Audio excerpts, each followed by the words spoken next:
Et dans cette 12e leçon sur l'initiation à la pratique thérapeutique en counseling, ou la pratique de la psychothérapie en counseling, nous allons aborder un sujet très important. Il s'agit de thérapie systémique. Nous allons commencer par l'historique.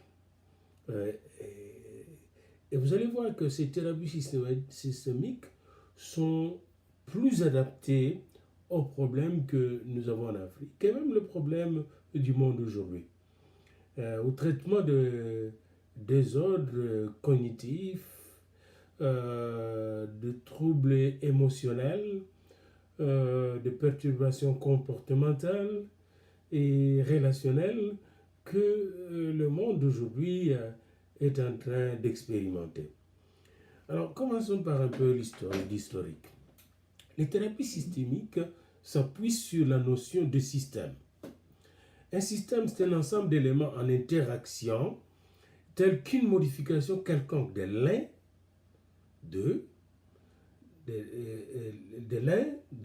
entraîne une modification de tous les autres.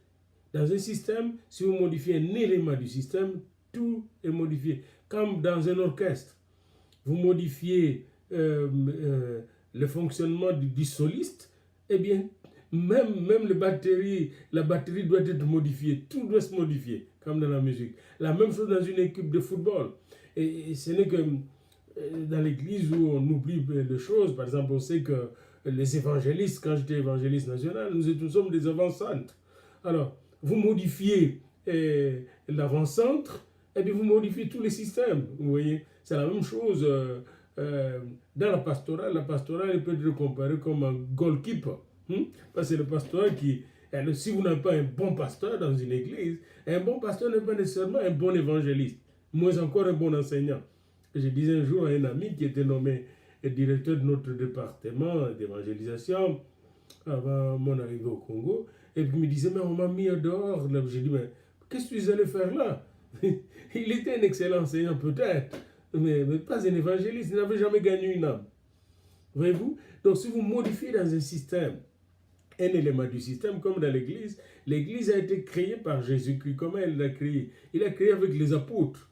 Et ces apôtres étaient oints de telle manière qu'ils pouvaient prophétiser, oints de telle manière qu'ils pouvaient gagner les âmes, c'est des évangélistes, oints de telle manière qu'ils pouvaient prendre soin du troupeau, n'oubliez pas, c'est des pasteurs, oints de telle manière qu'ils pouvaient enseigner alors la parole de Dieu, la bonne nouvelle avec rigueur, avec consistance, avec de preuves à l'appui. Voyez-vous?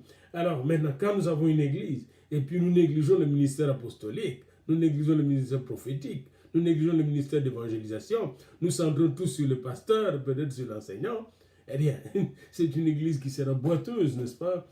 Selon Ephésiens 4, nous devons trouver ça. Et il y a plus que le cas de 5 ministères, il y a plus que ça. C'est une église qui n'a pas une bonne gestion financière, une bonne administration. Alors, la même chose pour n'importe quel système, que ce soit le système familial. Vous modifiez le fonctionnement de l'un ou la place de l'un, eh bien, toutes les autres places doivent être modifiées, comme dans un orchestre. Et dans ce cadre, la maladie mentale n'est plus considérée comme la conséquence d'un psychisme perturbé. Ce n'est pas seulement l'individu, toutes les autres méthodes que nous avons vues jusqu'à présent, que ce soit l'approche centrée sur la personne de Carl Rogers, ou l'approche cognitive, ou l'approche comportementale, cognitivo-comportementale, ou l'approche comportementale des behavioristes, ou encore les approches narratives. L'approche narrative, on peut en faire l'économie, l'approche existentielle, etc. La plupart de ces approches se centrent sur l'individu. Mais l'approche systémique et familiale se centre sur le système. C'est très important. La maladie mentale ou les problèmes mentaux ne sont plus considérés comme la conséquence d'un psychisme perturbé, mais comme un trouble de la communication au sein de la cellule familiale ou du système. Et ici jusqu'au système politique, système social, système économique. Alors, la famille est considérée comme un système homéostatique. dans lesquels le trouble des membres de la famille tend à préserver l'équilibre familial. Oui. Il va donc s'agir pour le thérapeute de faire retrouver à la famille un autre équilibre. Et parce qu'il y a des gens parfois qui vont dire, bon, c'est son problème, celui-là il est malade, hein, nous sommes bien. Mais non, la maladie de l'un, c'est la maladie de tous. Vous voyez? Alors c'est au thérapeute de montrer que c'est la réorganisation qu'il faut viser, la réorganisation de tous les systèmes qu'il faut viser pour aider l'autre qui est malade. Cette nouvelle approche découle des travaux novateurs de Gregory Bateson, ou Bateson, 1904-1980, il a vécu de 1904 à 1980. Lui a systématisé cette méthode qui a été finalement prolongée et développée par Paul Watzlawick et ses collègues du Mental Research Institute, MRI, au sein de ce que l'on appelle l'école de Palo Alto, à partir de 1952.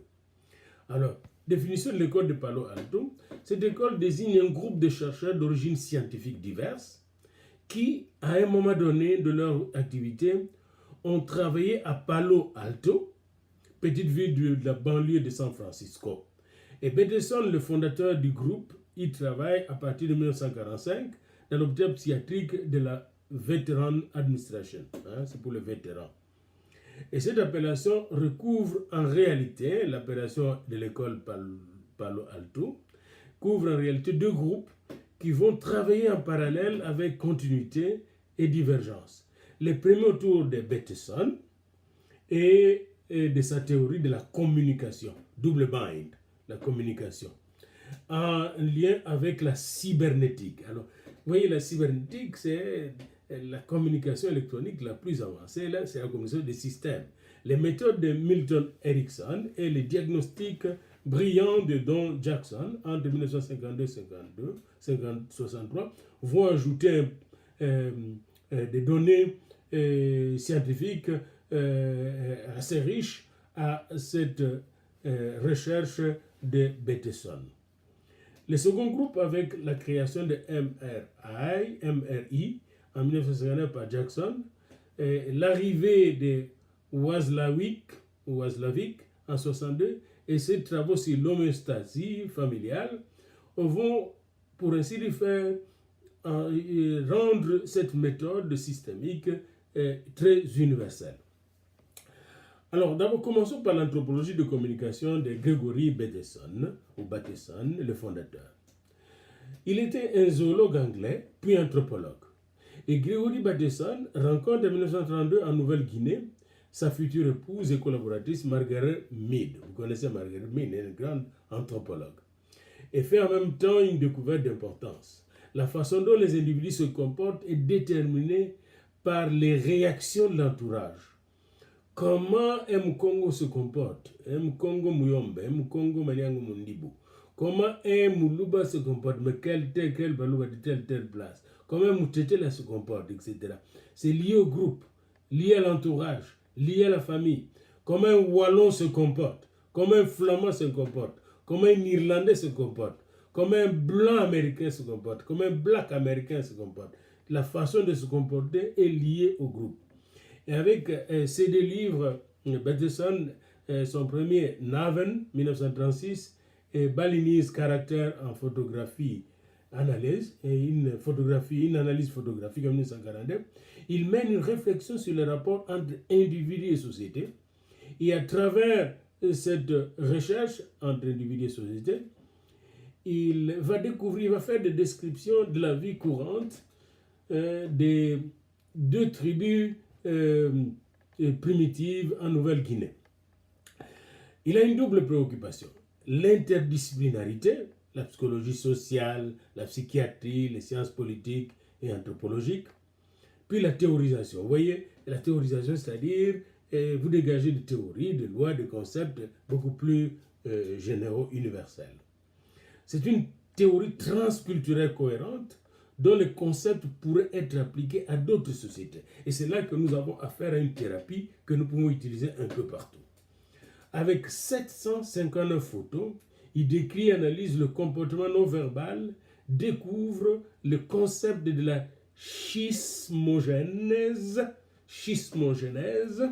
c'est-à-dire les auteurs font un rapprochement entre les types de caractères des balinés et les types de personnalités que l'on appelle schizoïdes dans notre société, hein? Les gens qui sont une tendance schizophrénique.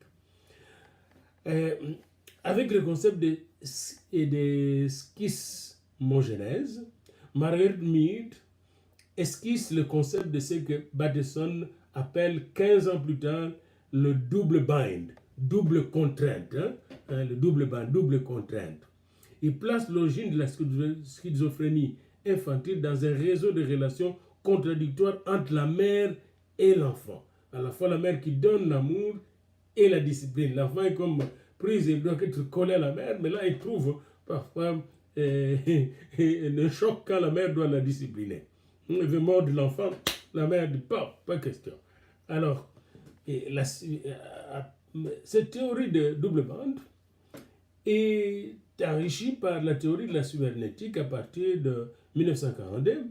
Il participe à une série de réunions interdisciplinaires et Bateson, dans ses conférences, va découvrir des choses assez intéressantes. Il découvre le principe de la démarche systémique, la notion du feedback négatif. C'est une révélation. En décrivant la cérémonie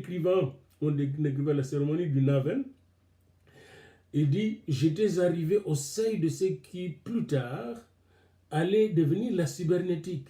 Ce qui me manquait pour le franchir était le concept de feedback négatif, base de l'autorégulation. » Il y rencontre Wiener, qui est un cybernéticien, le futur fondateur de la cybernétique. Les mariages de la mécanique et de la biologie se passent ainsi.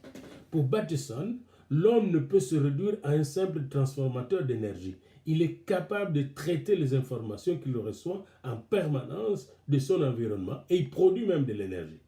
Les phénomènes de la communication, c'est-à-dire la façon dont les informations sont décodées, structurées, organisées, hein, comment vous décodez, structurez, organisez vos informations à travers vos contacts avec l'environnement devient l'objet de recherche. Comment, quand je reçois une information, je décode cette information, c'est-à-dire je cherche la signification de cette information. Je structure cette information, j'organise cette information, j'utilise cette information. Comment je diffuse cette information et comment je déforme parfois cette information. Il découvre aussi, donc, Bateson, qu'il existe des niveaux d'abstraction différents. Et si ces niveaux sont mélangés, cela peut provoquer des situations paradoxales. Il s'intéresse à la théorie des types logiques de Russell et de Whitehead, qui sont des logiciens que nous avons étudiés en logique. Et il fait l'hypothèse que dans la communication entre les individus, les mêmes types de mélanges peuvent se produire et engendrer des paradoxes dont il se propose d'étudier les effets sur le comportement des individus qui sont soumis. Il veut donc expliquer aux sciences sociales et notamment à l'étude de communication chez l'homme et l'animal les principes de la démarche systémique. N'oubliez pas ça, les principes de la démarche systémique. À la fin des années 40, il vient à San Francisco et travaille avec le psychiatre Jürgen Rush.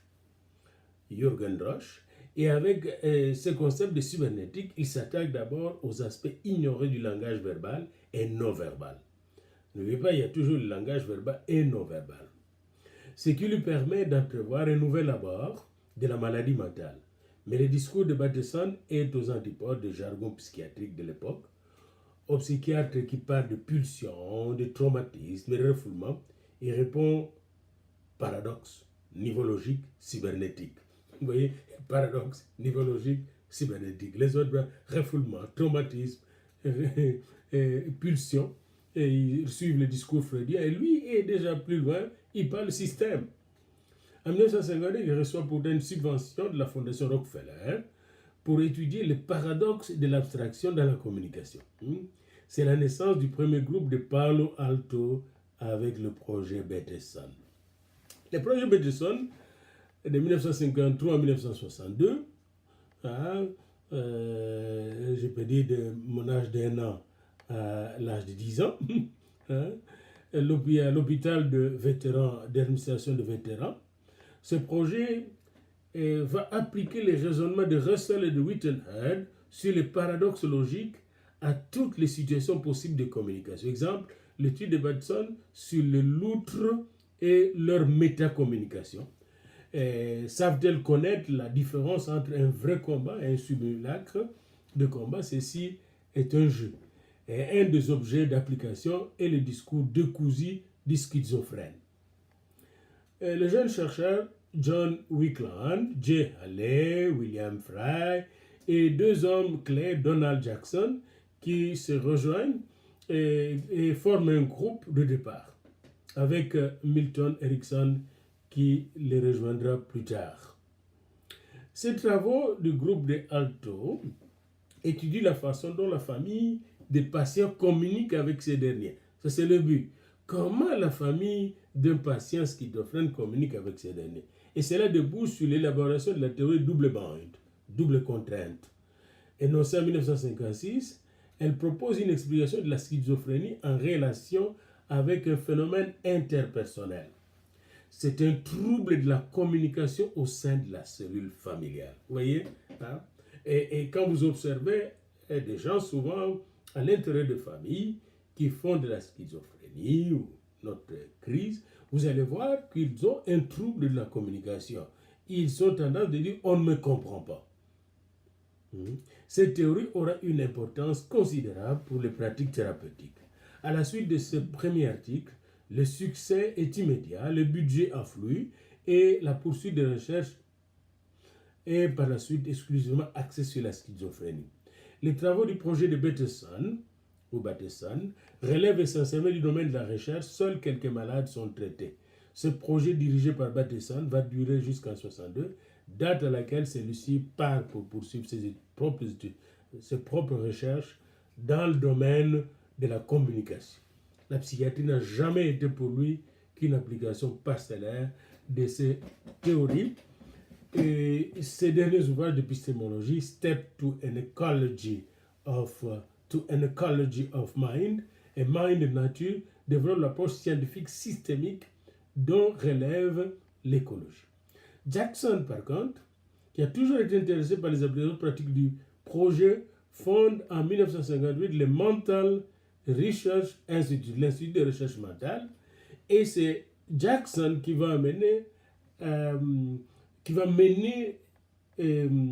la systématisation de l'application de la méthode systémique dans le traitement des maladies mentales. Alors voilà comment va se mettre la mise au point de la thérapie familiale systémique. Je m'excuse un peu d'avoir utilisé le langage beaucoup plus sophistiqué pour expliquer les choses, mais je vais utiliser le vocabulaire des auteurs. Eh bien, je pense que je ne vous ai pas perdu en cours de route. Je vous retrouve encore. Eh bien, comment appliquer les découvertes du domaine de la communication au domaine de la psychothérapie? Voilà, c'est ça le problème que vous devez saisir. Comment appliquer les découvertes du domaine de la communication au domaine de la psychothérapie? Et ces travaux vont s'appuyer sur deux concepts. La double bande et l'homéostasie familiale. Jackson, lui, c'est un psychiatre. Et il va travailler avec un psychologue.